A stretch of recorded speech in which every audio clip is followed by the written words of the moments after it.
नमस्कार, राष्ट्र को समर्पित ओटीटी इंडिया में आपका स्वागत है। मैं हूं आपके साथ अर्शद। 16 सितंबर को हर साल ओजोन दिवस मनाया जाता है।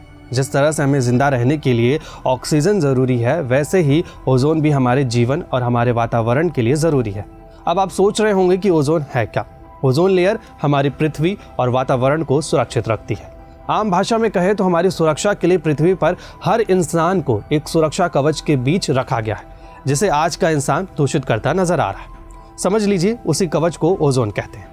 ओजोन एक प्रकार से गैस होती है जो नीले रंग की होती है।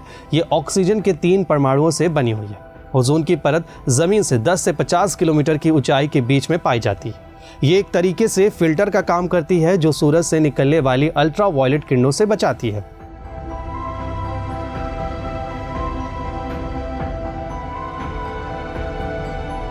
अब आप तो समझ ही गए होंगे कि ओजोन हमारे लिए कितनी जरूरी है। ओजोन परत अगर ना हो तो हमारा जीवन संकट में पड़ सकता है। अगर अल्ट्रा वायलेट किरणें बिना ओजोन के फिल्टर के सीधे धरती पर पड़ने लगे तो मनुष्य, जानवरों और पेड़ पौधों के लिए बहुत खतरनाक साबित हो सकती है। वैज्ञानिकों का भी कहना है कि ओजोन परत के बिना धरती पर जीवन मुमकिन नहीं है। ओजोन परत को नुकसान पहुंचाने से क्या क्या दुष्परिणाम हो सकते हैं, आइए जानते हैं। अगर हम वातावरण को दूषित करते हैं तो कई तरह के समस्याओं का सामना करना पड़ सकता है। जैसे ओजोन परत को नुकसान पहुंचता है तो मनुष्य को त्वचा से संबंधित तमाम तरह की बीमारियां हो सकती हैं। ओजोन परत के नहीं होने से अल्ट्रा वायलेट किरणों से कैंसर जैसे समस्याएं पैदा हो सकती हैं। इसके अलावा पेड़ पौधों, फसलों और समुद्री जीवों को खतरा हो सकता है। इन सब के अलावा एक और खतरा बढ़ता ही जा रहा है और वो खतरा है ध्रुवों के पिघलने का। अंटार्कटिका में ओजोन में एक बड़ा छेद हो गया है। जैसा कि आपको पता होगा कि अंटार्कटिका के क्षेत्र में बड़े हिमखंड हैं। अब खतरा है कि अब ये हिमखंड पिघलते हैं तो तटीय क्षेत्र में बाढ़ के साथ साथ और भी खतरे बढ़ जाते हैं। यहाँ तक कि गर्मी का कहर भी बढ़ जाएगा। ओजोन दिवस मनाने की वजह यह भी है कि हम ओजोन को लेकर सजग रहे और अपने वातावरण को सुरक्षित रखें।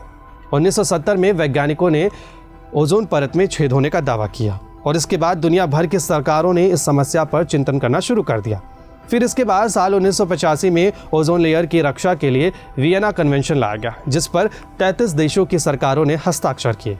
वहीं 1994 को संयुक्त राष्ट्र महासभा ने 16 दिसंबर को अंतर्राष्ट्रीय ओजोन डे मनाने का फैसला किया और जिसके बाद 1995 में पहली बार वर्ल्ड ओजोन डे मनाया गया। अब बात करते हैं कि कैसे हम ओजोन परत को बचा सकते हैं। सबसे बड़ी बात कि जितना हो सके प्लास्टिक का इस्तेमाल कम से कम करें, केमिकल चीज़ों का प्रयोग कम करें। इसके अलावा अपने घरों में एसी, रेफ्रिजरेटर का प्रयोग कम कर प्राकृतिक स्रोतों का प्रयोग करें। ये धरती हमें एक विरासत के तौर पर मिली है, जिसे हमें आने वाली पीढ़ी को भी देना है।